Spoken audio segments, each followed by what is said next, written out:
नमस्कार मंडळी, या भागात आपण फ्रूट सॅलड कसं करायचं ते बघणार आहोत। त्यासाठी 2 वाट्या दूध मी इथे घेतलेलं आहे। दूध तापवून घेतलं आहे।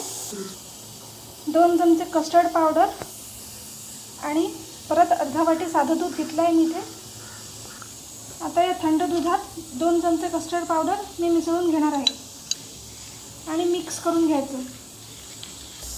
आता या तापवलेल्या दुधात आपण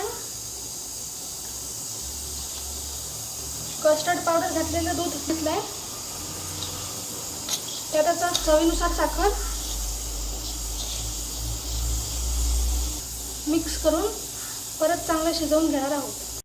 कस्टर्ड चांगलं शिजलेलं आहे। तुम्ही कस्टर्डवर आलेले बबल्स बघू शकता।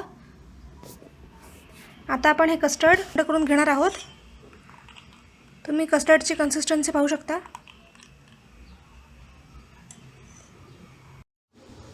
आपलं कस्टर्ड थंड झालेलं आहे। कस्टर्डमध्ये टाकण्यासाठी मी डाळिंबाचे दाणे, चिकूच्या फोडी बारीक करून घेतल्या आहे आणि सफरचंदाच्या छोट्या फोडी करून घेतलेल्या आहेत। आता आपण मोठ्या बाउलमध्ये पहिल्यांदा सफरचंद घालू, तसेच त्यात डाळिंबाचे दाणे आणि चिकू आणि वरून त्यावर कस्टर्ड घालून घेऊ आणि चांगलं मिक्स करून घेऊ।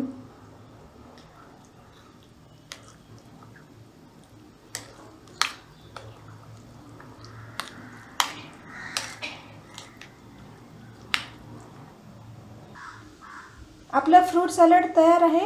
हे आत्ता जरी तुम्हाला घट्ट दिसत असलं तरी पण फळे घातल्यामुळे 1-1.5 तासांनी ते थोडं पातळ होईल आणि तुम्हाला आता हे कस्टर्ड फ्रीजमध्ये 1 तास ठेवून थंड करून घ्यायचं आहे। फ्रूट सॅलड थंड करून सर्व करायचं। फ्रीजमध्ये 1.5 तास ठेवल्यानंतर फ्रूट सॅलड आता छान तयार झालेलं आहे। फ्रूट सॅलड तयार आहे। जर तुम्हाला ही रेसिपी आवडली असेल तर लाईक, शेअर, सबस्क्राईब आणि कमेंट करायला विसरू नका। तसंच बेल आयकॉनवर क्लिक करा, जेणेकरून तुम्हाला माझ्या चॅनलवरचे लेटेस्ट व्हिडिओज पाहायला मिळतील। धन्यवाद।